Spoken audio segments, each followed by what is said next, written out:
One early morning, as the sun shone brightly, Tucker was putting down the ocean's waves.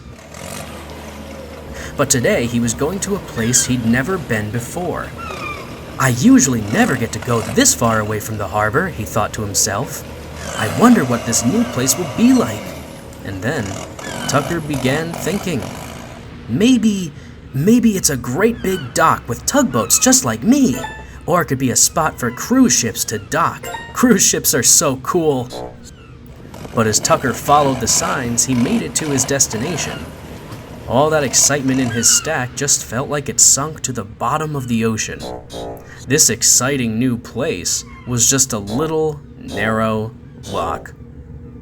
Tucker didn't like locks much. He always found them so narrow and tight. Now Tucker is a small tugboat, but here he felt like a giant. "Sheesh," exclaimed Tucker. "If I so much as steer too far to the left, I'll be beached on land. Silly little loch. No use at all."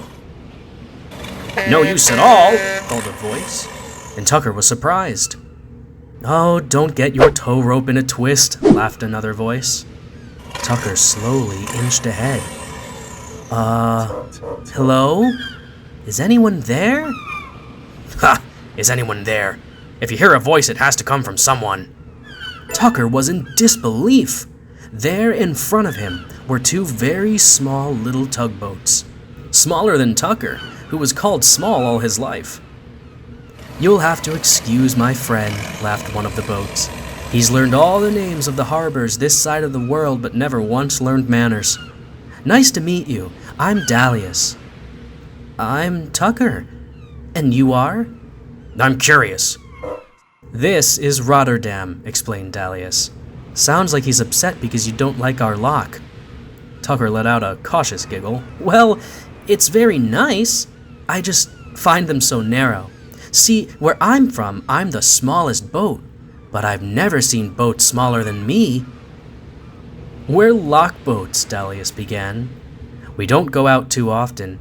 We just go back and forth delivering little things and stay here at the loch in case anyone needs us." "What a quaint life," Tucker thoughtfully said. "It's not like that at Braydon Harbor. Big jobs, small jobs, odd jobs, but this is the first time my job was to come here." Rotterdam moved forward. "Well, if it wasn't for these locks, there wouldn't be a Braydon Harbor." "It's true. Let me tell you—" "Oh, you always tell the story," Rotterdam interjected. "I'll tell you the story." And here's the story Rotterdam told. There once was a man, the nicest you'd meet. Mr. Braydon was his name. He'd often sit by the waters with the ducks and the otters, but each day felt the same.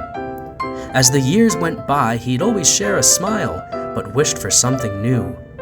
To explore the world he looked at so fondly, it was then he knew what to do. "A boat!" he shouted. "That's what I need!" And his old body jumped in the air. "A boat is what I need so I can see the sea. I'll never get bored out there." He found an old boat, then fixed it up and chugged it across the waves. He'd toot hello to friends and folk in the town as he coasted each day. As ships would come in, he offered to help by guiding them along the way. He helped so many ships, it was soon decided a harbor should be built at Bay. But nothing gold can stay. Mr. Braydon passed away, and the townsfolk all sighed, what a shame. But the next day they decided, let's do what he'd have wanted, and they built the harbor in his name. And now there exists Braydon Harbor, and while we don't like to boast, have you ever heard such a nice story that came from a man in his boat? Rotterdam closed his eyes and smiled. The loch is very important indeed. This is where Mr. Braydon and his old loch boat would rest, and without his help and kindness, Braydon Harbor wouldn't be here today." Tucker was amazed. He never knew the story of Mr. Braydon, and he suddenly had a new appreciation for the little loch. But there was still so much to do that day. "I'm sorry for what I said about your loch. It's a very lovely place. I should get going, but can I visit again soon?" The two loch boats smiled. "Of course you can," they agreed. Tucker gave a farewell honk and set off back to Braydon Harbor.